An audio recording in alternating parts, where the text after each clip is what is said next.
तो दोस्तों स्वागत है आप सभी का आपके अपने YouTube चैनल प्राइम प्रभाकर पे। दोस्तों आज की इस वीडियो में हम देखने वाले हैं भारतीय राष्ट्रीय कांग्रेस के सभी प्रमुख अधिवेशनों को। ठीक है, तो भारतीय राष्ट्रीय कांग्रेस की जब स्थापना हुई थी 1885 में, वहाँ से लेकर के आज़ादी तक के समस्त कांग्रेस के अधिवेशन देखेंगे। समस्त मतलब जो भी महत्वपूर्ण अधिवेशन है जहाँ से आपके एग्ज़ाम में क्वेश्चन बन सकते हैं। और ये वाली क्लास जो है यहाँ से बहुत सारे क्वेश्चन बनते हैं। आने वाली हर एग्ज़ाम में यहाँ पे सवाल बनेंगे, चाहे आपका यूपी पीसीएस हो, बीपीएससी हो, आरओआरओ हो, यूपी पुलिस का भी अगस्त में एग्ज़ाम है। उन सब में यहाँ से आपको 2-3 क्वेश्चन देखने को मिलेंगे, क्योंकि ये सिर्फ कांग्रेस के अधिवेशन नहीं है। एक एक अधिवेशन में कोई ना कोई बड़ी से बड़ी घटना हुई थी, उन सभी घटनाओं को भी हम इसमें देखेंगे। ठीक है, और ये जो सारा मैं आपको करा रहा हूँ, ये मैं आपको करा रहा हूँ स्पेक्ट्रम की मॉडर्न इंडिया की बुक से। और उसमें जो पीछे के 15 चैप्टर दिए हुए हैं परिशिष्ट में, अपेंडिक्स में, वहाँ के मैं कंप्लीट आपको 15 के 15 चैप्टर करा रहा हूँ। अब इसमें सिर्फ 2-3 चैप्टर बचे हैं, बाकी सारे चैप्टर हमने कवर कर लिए। उसकी प्लेलिस्ट आपको डिस्क्रिप्शन में लिंक मिल जाएगा, तो जा करके आपने अगर बाकी सारे वीडियोस नहीं देखें तो वो भी देख लें। जितना भी मॉडर्न इंडिया के अंतर्गत आपके फैक्चुअल वाला पार्ट होता है, जितने भी फैक्ट होते हैं, वो सारे के सारे मैंने अपने इसी प्लेलिस्ट में करा दिए। छोटे छोटे वीडियो हैं 5 मिनट 10 मिनट के, उन्हीं सारे वीडियोज़ में मॉडर्न इंडिया के सारे फैक्ट कवर हो गए। ठीक है, तो बाकी पॉलिटी के मैं एमसीक्यू आपको करा रहा हूँ, उसका भी लिंक आपको डिस्क्रिप्शन में मिल जाएगा, वो जाकर भी चेकआउट कर सकते हैं। तो इस वीडियो की शुरुआत करते हैं। इसमें हम भारतीय राष्ट्रीय कांग्रेस के सभी अधिवेशनों को पढ़ेंगे। ठीक है, और इसमें हम देखेंगे अधिवेशन किस वर्ष में हुआ, उसका स्थान कौन सा था, और वह उसके अध्यक्ष कौन थे। ठीक है, और फिर उस अधिवेशन में क्या महत्वपूर्ण तथ्य थे, यानी कि उस अधिवेशन में क्या महत्वपूर्ण घटना घटी थी, उसको हम सबसे पहले देखने वाले हैं। इसमें हालांकि दिया हुआ है कि किस अधिवेशन में कितने प्रतिनिधियों ने भाग लिया था। तो ये जो प्रतिनिधियों की संख्या होती है, ये एग्जाम में आपके नहीं पूछी जाती, तो मैं आपको प्रतिनिधियों की संख्या नहीं कराऊंगा। इसके अलावा जो भी इंपॉर्टेंट होगा वो मैं आपको कंप्लीट बताते हुए चलूँगा। ठीक है, तो चलिए वीडियो की शुरुआत करते हैं। इसमें हमारा जो पहला अधिवेशन है वो 1885 को 28 दिसंबर में हुआ था, और ये 28 दिसंबर को ही कांग्रेस की स्थापना हो गई थी। कहाँ हुई थी? बम्बई में हुई थी। ठीक है, तो जब कांग्रेस की स्थापना हुई मुंबई में 1885 28 दिसंबर को, उस समय यानी कि पहला जो कांग्रेस का अधिवेशन था उसके अध्यक्ष WC बनर्जी थे, ये आपको याद रखना है। ठीक है, और इसमें प्रथम अधिवेशन में 72 प्रतिनिधियों ने भाग लिया था, और चूंकि ये प्रथम था तो इसमें आप थोड़ा सा याद रखेंगे, कांग्रेस के उद्देश्य इसमें तय कर दिए गए थे कि कांग्रेस किस लिए बनाई गई। ठीक है, और कांग्रेस की स्थापना आपको पता है किसने करी थी? AO ह्यूम ने करी थी, लेकिन अध्यक्ष WC बनर्जी थे। ठीक है, व्योमेश चंद्र बनर्जी।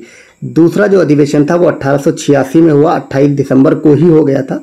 28 दिसंबर को ही हुआ 1886 में। एक साल बाद वो कलकत्ता में हुआ, और ये दादा भाई नौरोजी की अध्यक्षता में हुआ था। ठीक है, और दादा भाई नौरोजी को कहा जाता है कि प्रथम गैर हिंदू अध्यक्ष थे। ठीक है, क्यों? क्योंकि ये एक पारसी समुदाय से आते हैं। भारतीय राष्ट्रीय कांग्रेस जो है और राष्ट्रीय कॉन्फ्रेंस का इसमें विलय हो गया था। ये एक बड़ी घटना हुई थी। हालांकि यहाँ से ज़्यादा सवाल नहीं पूछते आपसे। इसमें सवाल जो पूछा जाएगा वो ये पूछा जाएगा कि दादा भाई नौरोजी प्रथम बार किस अधिवेशन में अध्यक्ष बने थे। तो वो बने थे 1886 को कलकत्ता के अधिवेशन में। इसमें जो ये वाली डेट लिखा हुआ है कि किस डेट में हुआ था, डेट आपको नहीं याद रखना, आपको सिर्फ सन याद रखना है, ईयर याद रखना है। ठीक है, इसको मैं थोड़ा सा पतला कर लेता हूँ। अब अगला देखते हैं। अगला है 1887 में हुआ था मद्रास में। इसके अध्यक्ष थे सैयद बदरुद्दीन तैयब जी। इसमें आपसे पूछा जाता है कि कांग्रेस के प्रथम मुस्लिम अध्यक्ष कौन थे। तो कांग्रेस के प्रथम मुस्लिम अध्यक्ष यही सैयद बदरुद्दीन तैयब जी थे, और ये मद्रास में जो अधिवेशन हुआ था उसकी अध्यक्षता इन्होंने करी थी। ठीक है, प्रथम मुस्लिम अध्यक्ष जो थे वो इसमें थे, यही बात आपको याद रखना है। जो चीज़ याद रखनी वो मैं आपको बताते हुए चल रहा हूँ। जिसको मैं ऐसे छोड़ दे रहा हूँ वो इम्पॉर्टेंट नहीं है, ना ही उस पर आपके एग्जाम में क्वेश्चन बनने वाला। ठीक, अगला है 1888 का अधिवेशन इलाहाबाद में हुआ था, और इसके अध्यक्ष जॉर्ज यूले थे, और ये प्रथम अंग्रेज अध्यक्ष थे। तो ये पूछा जाता है कि प्रथम अंग्रेज अध्यक्ष कौन थे। तो वो थे जॉर्ज यूले। इन्होंने अध्यक्षता करी थी इलाहाबाद अधिवेशन की, और सन था 1988। ठीक है, अब इसके अतिरिक्त ये अब जो इम्पोर्टेंट है, ये 89 का बम्बई में हुआ था, सर विलियम वेडरबर्न ने करी थी, ये भी इम्पोर्टेंट कुछ नहीं है। 90 का कलकत्ता में हुआ था, फिरोज शाह मेहता ने करी थी, ये भी इम्पोर्टेंट नहीं है। 1891 नागपुर आनंद चार्लू। 1892 इलाहाबाद व्योमेश चंद्र बनर्जी फिर से बने थे। फिर 1893 में लाहौर अधिवेशन का अध्यक्ष हुआ था, लाहौर में अधिवेशन हुआ था, उसके अध्यक्ष बने थे दादा भाई नौरोजी। एक क्वेश्चन बार बार आता है एग्जाम में कि सबसे अधिक बार कांग्रेस के अध्यक्ष कौन चुने गए थे, तो ये दादा भाई नौरोजी ही थे। ये बात आपको याद रखनी है, ठीक है।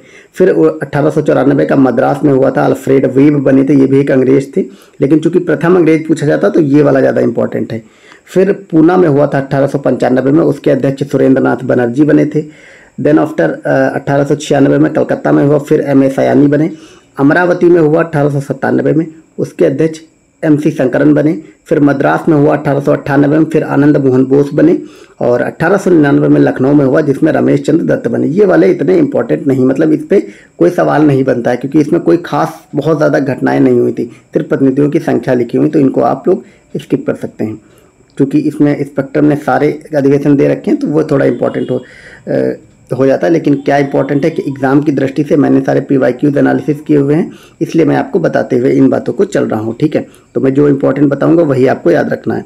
अगला है लाहौर अधिवेशन, 1900 में हुआ था और NG चंद्रावरकर ने इसकी अध्यक्षता करी थी। ये भी इंपॉर्टेंट नहीं है, ये इतने सारे कोई भी इंपॉर्टेंट नहीं है, ठीक है। अब हम नेक्स्ट देखते हैं 1905 का अधिवेशन, ये इंपॉर्टेंट है। मैं आपको इंपॉर्टेंट वाले कराता हूँ जहाँ से सवाल बनते हैं। 1905 का अधिवेशन बनारस में हुआ था और इसकी अध्यक्षता गोपाल कृष्ण गोखले ने करी थी। यहाँ पे क्या हुआ था कि बंग भंग और कर्जन की प्रतिक्रियावादी नीतियों की आलोचना की गई थी, ठीक है। यानी कि ये 27 से 30 दिसंबर में हुआ था और आपको पता है कि 16 अक्टूबर से बंगाल विभाजन लागू हो गया था, कर्जन ने कर दिया था। तो इस कर्जन की इन्हीं नीतियों की आलोचना इसमें करी गई थी, तो ये बात आप याद रखेंगे। बनारस का अधिवेशन था, गोपाल कृष्ण गोखले इसके अध्यक्ष थे। अगला होता है कलकत्ता में और दादा भाई नौरोजी तीसरी बार इसके अध्यक्ष बनते हैं 1906 में, ठीक है। और स्वराज्य शब्द का प्रथम बार प्रयोग यहीं पर किया गया था, ये बात आपको याद रखनी। ये प्रतिनिधि आपको नहीं याद रखना, जो इंपॉर्टेंट है वो मैं बता रहा हूँ, ठीक है। आपसे क्वेश्चन पूछा जाएगा कि स्वराज्य शब्द का प्रयोग सर्वप्रथम बार किस अधिवेशन में किया गया था, तो वो किया गया था कलकत्ता अधिवेशन में 1906 में। उसके अध्यक्ष थे दादा भाई नौरोजी। अगला है इंपॉर्टेंट जो अधिवेशन 1907 का सूरत अधिवेशन, इसकी अध्यक्षता रास बिहारी बोस ने करी थी और इसमें कांग्रेस का गरम दल एवं नरम दल में विभाजन हो गया था। ये भी बहुत बार एग्जाम में क्वेश्चन बना है, आप PYQ उठा के देखेंगे किसी भी एग्जाम के, तो बार बार ये क्वेश्चन पूछा जाता है कि सूरत अधिवेशन 1906 में रास बिहारी बोस ने अध्यक्षता करी थी और कांग्रेस का गरम दल और नरम दल में विभाजन हो गया था इसी अधिवेशन में। फिर 1908 का अधिवेशन था, मद्रास का अधिवेशन, रास बिहारी बोस पुनः इसके अध्यक्ष बने थे और कांग्रेस के संविधान का निर्माण यहीं से शुरू हुआ था। ये बात आपको याद रखनी है, ठीक है। फिर जो नेक्स्ट आपका इंपॉर्टेंट अधिवेशन है वो 1909 का अधिवेशन, मदन मोहन मालवीय अध्यक्ष बनते हैं। इंडियन काउंसिल एक्ट जो 1909 में आ गया था, जिसको कि पार्लियामेंट एक्ट कहते हैं, उसके द्वारा धर्म के आधार पर जो पृथक निर्वाचन पद्धति अपनाई गई थी उसको इसमें अस्वीकृत कर दिया गया था, ठीक है। क्योंकि आपको पता है कि जो 1919 का पार्लियामेंट एक्ट आया था उसमें पहली बार ऐसा हुआ था कि धर्म के आधार पर पृथक निर्वाचन पद्धति अपनाई गई थी, जिसके तहत मुस्लिमों को पृथक निर्वाचन क्षेत्र दिया गया था। मैं एक चीज़ आपको थोड़ा सा मतलब कॉन्सेप्ट क्लियर कर देता हूँ। जो पृथक निर्वाचन पद्धति उस समय दी जाती थी वो आज के आरक्षण से बहुत ही भिन्न थी, ठीक है। आज अगर कोई सीट SC ST के लिए मान लो आरक्षित करी जाती है तो उस पर क्या होगा कि सारे जो कैंडिडेट इलेक्शन लड़ेंगे वो SC ST वाले ही होंगे, लेकिन वोट सारे लोग करेंगे, ठीक है। और इनका जो अंग्रेजों का पृथक निर्वाचन पद्धति क्या थी कि इसमें सारे के सारे जो लड़ने वाले थे वो भी, मान लो अगर मुस्लिमों का पृथक निर्वाचन दिया गया तो लड़ने वाले भी मुस्लिम होते थे और वोट भी उनको सिर्फ मुस्लिम ही कर सकते थे। तो इसीलिए इसका कांग्रेस ने या फिर इन सभी नेताओं ने हमेशा विरोध किया था, ठीक है। अब अगला हम देखते हैं जो इम्पोर्टेंट आपका अधिवेशन है, वो इतने सारे ये इंपॉर्टेंट नहीं है क्योंकि इस बीच में कोई भी बड़ी घटना नहीं हुई थी। जिसमें सिर्फ प्रतिनिधि लिखे हैं वो कोई भी बड़ी घटना नहीं हुई थी, ठीक है। तो अगला है 1916 का, ये बहुत इंपॉर्टेंट है, यहाँ से क्वेश्चन बनते हैं। 1916 का लखनऊ अधिवेशन, इसकी अध्यक्षता करी थी अंबिका चरण मजूमदार ने। इसमें क्या हुआ था कि जो सूरत विभाजन हुआ था 1907 में, उसके वो इसमें हट गया था। इसमें कांग्रेस के गरम दल और नरम दल में समझौता हो गया था, ठीक है। और कांग्रेस और मुस्लिम लीग के बीच भी समझौता हुआ था। तो ये बात आपको याद रखनी कि लखनऊ अधिवेशन 1916 वाला जो था, अंबिका चरण मजूमदार जिसके अध्यक्ष थे, इसमें कांग्रेस और के गरम दल और नरम दल के बीच समझौता हुआ था। इसके अलावा कांग्रेस और मुस्लिम लीग के बीच भी समझौता हो गया था, ठीक। नेक्स्ट है 1917 का अधिवेशन, बहुत इंपॉर्टेंट है। ये कलकत्ता का अधिवेशन था, एनी बेसेंट इसकी अध्यक्ष थी और ये प्रथम महिला अध्यक्ष थी, ठीक है। यह बात आपको याद रखनी है, प्रथम महिला अध्यक्ष थी। अगला होता है 1918 का अधिवेशन, ये होता है दिल्ली में। मदन मोहन मालवीय इसके अध्यक्ष बनते हैं। इसमें सुरेंद्र नाथ बनर्जी सहित अनेक नरमपंथियों का इस्तीफा, जलियांवाला बाग हत्याकांड की भर्त्सना की गई थी, खिलाफत आंदोलन को समर्थन देने का निर्णय लिया गया था। ये क्वेश्चन अभी तक बना नहीं, लेकिन बन सकता है कि खिलाफत आंदोलन को समर्थन देने का निर्णय किस कांग्रेस अधिवेशन में लिया गया था। ठीक है, तो ये लिया गया था आपके अमृतसर अधिवेशन, मोतीलाल नेहरू जिसके अध्यक्ष थे, ये 1919 में हुआ था। ठीक, ये बात आप याद रखें, ये जलियांवाला बाग और ये वाला 1919 वाला था। ठीक, अब हम नेक्स्ट देखते हैं।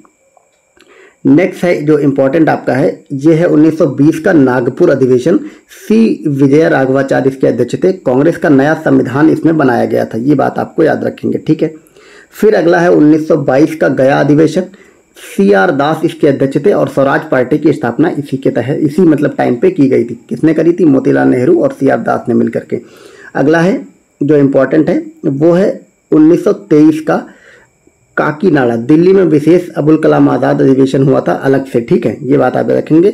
और वैसे मौलाना मोहम्मद अली इसके अध्यक्ष बनते हैं और सबसे कम उम्र के कांग्रेस अध्यक्ष थे ये, और स्वराज दल को परिषद के चुनाव में भाग लेने की अनुमति दी गई थी। तो आपसे क्वेश्चन ये भी पूछा जाता कि कांग्रेस के सबसे कम उम्र के कांग्रेस अध्यक्ष कौन थे, तो वो थे मौलाना मोहम्मद अली। ओके, अगला है 1924 का अधिवेशन बेलगांव में हुआ था, बेलगांव में, और महात्मा गांधी इसके अध्यक्ष बने थे। यहाँ से जो क्वेश्चन बनता है वो ये बनता है कि महात्मा गांधी ने किस कांग्रेस अधिवेशन की अध्यक्षता करी थी, तो महात्मा गांधी ने एकमात्र कांग्रेस अधिवेशन की अध्यक्षता करी थी 1924 में बेलगांव में। बेलगांव कहाँ पड़ता है? ये पड़ता है आपके कर्नाटक में। ठीक है, अब नेक्स्ट है 1925 का अधिवेशन, ये कानपुर में हुआ था। सरोजिनी नायडू इसकी अध्यक्ष बनी थी और ये प्रथम भारतीय महिला अध्यक्ष थी। प्रथम महिला अध्यक्ष एनी बेसेंट थी, जो कि बनी थी आपके 1917 में, और 1925 में पहली बार बनती हैं प्रथम भारतीय महिला अध्यक्ष सरोजिनी नायडू कानपुर में। ठीक है, अगला जो है वो 1927 का अधिवेशन है, मद्रास में हुआ था। MA अंसारी इसके अध्यक्ष थे। स्वतंत्रता का प्रस्ताव पारित हुआ था। साइमन कमीशन के बहिष्कार का प्रस्ताव यहीं पर पारित हुआ था। आपसे पूछा जाएगा कि साइमन कमीशन के बहिष्कार का प्रस्ताव जब 1927 में पारित हुआ था वो कहाँ हुआ था? वो मद्रास में हुआ था और उसकी अध्यक्षता करी थी MA अंसारी ने। ठीक है, अगला है 1928 का कांग्रेस अधिवेशन, कलकत्ता में हुआ। मोतीलाल नेहरू इसके अध्यक्ष थे। इसमें पहली बार भारतीय युवा कांग्रेस की स्थापना का प्रस्ताव दिया गया था। ठीक है, नेक्स्ट जो है वो है 1929 का, ये बहुत इंपॉर्टेंट, लाहौर अधिवेशन। जवाहरलाल नेहरू पहली बार इसके अध्यक्ष बनते हैं और इसमें पूर्ण स्वराज्य प्रस्ताव पारित किया गया था। आपसे बार बार जो क्वेश्चन पूछा जाता है वो यही पूछा जाता है कि पूर्ण स्वराज का प्रस्ताव कहाँ पारित हुआ था? लाहौर अधिवेशन में 1929 में जवाहरलाल नेहरू की अध्यक्षता थी। ठीक है, कार्यकारिणी समिति को सविनय अवज्ञा आंदोलन में प्रारंभ करने की अनुमति दी गई थी। अगला है 1931 का अधिवेशन, ये कराची में हुआ था और वल्लभ भाई पटेल इसके अध्यक्ष थे। इसमें गांधी इरविन समझौते का अनुमोदन कर दिया गया था और मौलिक अधिकारों के प्रस्ताव और राष्ट्रीय आर्थिक कार्यक्रम को स्वीकृति दी गई थी। बहुत इंपॉर्टेंट ये वाला है जो 1931 का जो कराची अधिवेशन है, ये आप लोग याद रखेंगे। वल्लभ भाई पटेल इसके अध्यक्ष बनते हैं और इसमें 3 बड़े काम किए जाते हैं। गांधी इरविन समझौते का अनुमोदन होता है, यानी कि उसको रेक्टिफाई कर दिया जाता है, मान्यता प्रदान कर दी जाती है। मौलिक अधिकारों को प्रस्ताव को मान्यता प्रदान की जाती है और इसके अलावा जो आपसे एक क्वेश्चन ये बनता है कि राष्ट्रीय आर्थिक कार्यक्रम को स्वीकृति कहाँ दी गई थी, तो कराची अधिवेशन में दी गई थी। वल्लभ भाई पटेल इसके अध्यक्ष बनते हैं। नेक्स्ट देखते हैं अब हम देखते हैं 1932 का कांग्रेस अधिवेशन, ये दिल्ली में हुआ था। अमृत रणछोड़ दास सेठ इसके अध्यक्ष थे, कोई खास इसमें बात नहीं हुई थी। नेक्स्ट इंपॉर्टेंट है 1934 का अधिवेशन, बंबई में हुआ था। डॉक्टर राजेंद्र प्रसाद इसके अध्यक्ष बने थे और कांग्रेस समाजवादी दल की स्थापना हुई थी। अगला है 1936 का अधिवेशन, लखनऊ में हुआ। जवाहरलाल नेहरू फिर अध्यक्ष बनते हैं और अध्यक्ष ने कांग्रेस से आगाह किया कि वह समाजवाद को अपना लक्ष्य घोषित करें। आपसे क्वेश्चन पूछा जाएगा कि कांग्रेस के किस अधिवेशन में जवाहरलाल नेहरू ने कहा था कि कांग्रेस समाजवाद को अपना लक्ष्य घोषित करे, तो वो 1936 के लखनऊ अधिवेशन में ऐसा कहा गया था। ठीक है, फिर नेक्स्ट है 1937 का अधिवेशन, ये फैजपुर में हुआ था। जवाहरलाल नेहरू फिर इसके अध्यक्ष बने थे और ये पहला अधिवेशन था तो गांव में हुआ था। तो ये क्वेश्चन पूछा जाता है कि गांव में होने वाला प्रथम अधिवेशन कौन था, तो फैजपुर अधिवेशन था 1937 का। जवाहरलाल नेहरू इसके अध्यक्ष थे।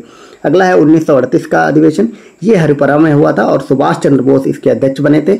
जवाहरलाल नेहरू की अध्यक्षता में राष्ट्रीय योजना समिति का गठन किया गया था। बहुत इंपॉर्टेंट है, यहाँ से बार बार सवाल बनते हैं कि राष्ट्रीय योजना समिति का गठन कब किया गया था, तो ये किया गया था 1938 में। इसकी अध्यक्षता जवाहरलाल नेहरू को सौंपी गई थी, लेकिन जो कांग्रेस का अधिवेशन था वो हुआ था हरिपुरा में और सुभाष चंद्र बोस इसके अध्यक्ष बने थे। फिर नेक्स्ट है 1939 का अधिवेशन, त्रिपुरी में हुआ था और सुभाष चंद्र बोस इसके अध्यक्ष बनते हैं। और आपको बाकी पता है त्रिपुरी जो संकट आया था क्योंकि पट्टाभी सीतारामैया जो गांधी जी द्वारा समर्थित उम्मीदवार थे वो सुभाष चंद्र बोस से हार जाते हैं। गांधी उसे अपनी हार मानते कहते हैं कि ये मेरी हार हुई है, जिस कारण गांधी के प्रति रिस्पेक्ट दिखाने के लिए सुभाष चंद्र बोस जी यहाँ से अपना इस्तीफा दे देते हैं, ठीक है। और सुभाष चंद्र बोस जब इस्तीफा देते हैं तो उसके बाद राजेंद्र प्रसाद इसके अध्यक्ष बन जाते हैं। तो कई बार ये भी पूछा जाता है कि त्रिपुरी संकट के बाद त्रिपुरी संकट के बाद जब सुभाष चंद्र बोस इस्तीफा देते हैं उसके बाद कौन अध्यक्ष बनता है, तो वो बनते डॉक्टर राजेंद्र प्रसाद, ठीक है। फिर 1940 से लेकर के मौलाना अबुल कलाम आज़ाद जो है वो अध्यक्ष बनते हैं। मौलाना अबुल कलाम आज़ाद 1940 में बनते हैं, ठीक है। और मौलाना अबुल कलाम आज़ाद जो है वो 40 से लेकर के 45 तक रहते हैं। तो एक क्वेश्चन ये पूछा जाता है कि लगातार सबसे लंबे समय तक कांग्रेस के अध्यक्ष कौन रहता है, तो वो यही रहते हैं मौलाना अबुल कलाम आज़ाद। एक क्वेश्चन ये भी बनता है, ठीक है। 40 से लेकर के 45 तक रहते हैं। क्यों? क्योंकि 40 से 45 के बीच कांग्रेस के अधिवेशन हुए नहीं थे, मतलब एक परंपरा के रूप में हर साल जो बनते हैं वैसे हुए ही नहीं थे, ठीक है।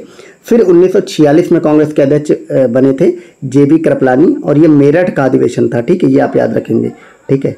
और एक क्वेश्चन ये भी आपसे पूछा जाता है कि जब देश आज़ाद हुआ था 15 अगस्त 1947 को, उस समय कांग्रेस का अध्यक्ष कौन था, तो उस समय ये कांग्रेस के अध्यक्ष यही JB कृपलानी ही थे, ठीक है। और 1947 का अधिवेशन दिल्ली में हुआ था, राजेंद्र प्रसाद ने इसकी अध्यक्षता करी थी, लेकिन जब देश आज़ाद हुआ था तब तक JB कृपलानी ही अध्यक्ष थे। अगला 1948 में हुआ था। आज़ादी के बाद प्रथम कांग्रेस अधिवेशन कहाँ हुआ था, ये क्वेश्चन पूछा जाता है। तो आज़ादी के बाद प्रथम कांग्रेस अधिवेशन जयपुर में हुआ था और पट्टाभी सीतारामैया इसके अध्यक्ष बने थे। तो ये हमने कंप्लीट 1948 तक के कांग्रेस के अधिवेशनों को देख लिया है, ठीक है। अब यहाँ पे कुछ अन्य इंपॉर्टेंट थोड़ा जानकारी लिखी हुई है इन अधिवेशनों के बारे में, उसको हम पढ़ लेते हैं कि 1932 के दिल्ली अधिवेशन में मदन मोहन मालवीय को अध्यक्ष चुना गया, लेकिन वे उस समय कारावास में थे। फलतः अमृत रणछोड़दास सेठ को कार्यकारी अध्यक्ष चुना गया था। साथ ही M.A. अंसारी, S.S. कारवासर, राजेंद्र प्रसाद, सरोजनी नायडू और अबुल कलाम आज़ाद को भी कार्यकारी अध्यक्ष बनाया गया था, ठीक है। यानी ये सारे लोग इतने कार्यकारी अध्यक्ष बने थे। फिर है अगला फैक्ट कि 1933 के अधिवेशन के अध्यक्ष भी मदन मोहन मालवीय चुने गए, किंतु उनके जेल में होने के कारण श्रीमती नलिनी शैलगुप्ता को कार्यकारी अध्यक्ष चुना गया था। फिर है 1930, 35, 40 से 45 के मध्य कांग्रेस अधिवेशन आयोजित नहीं किए गए थे, ठीक है। ये चीज़ आप याद रखें। इसमें जो सबसे इंपॉर्टेंट मतलब बात कही गई वो लास्ट वाली इसमें है कि कांग्रेस के जो अधिवेशन है वो 1930 में नहीं हुआ था, 35 में नहीं हुआ था और 40 और 45 में भी नहीं हुए थे, ठीक है। तो इस प्रकार हमने कंप्लीट ये आपके कांग्रेस के अधिवेशन देख लिए हैं, और एक एक अधिवेशन में जो जो भी इंपॉर्टेंट बात है आपके एग्जाम से संबंधित, आपके एग्जाम में जहाँ से सवाल बन सकता है, वो सब हमने इस एक वीडियो में कवर कर लिया है। मात्र आपकी 15 मिनट की वीडियो है, उसमें आपका कंप्लीट ये सब कवर हो गया है, ठीक है।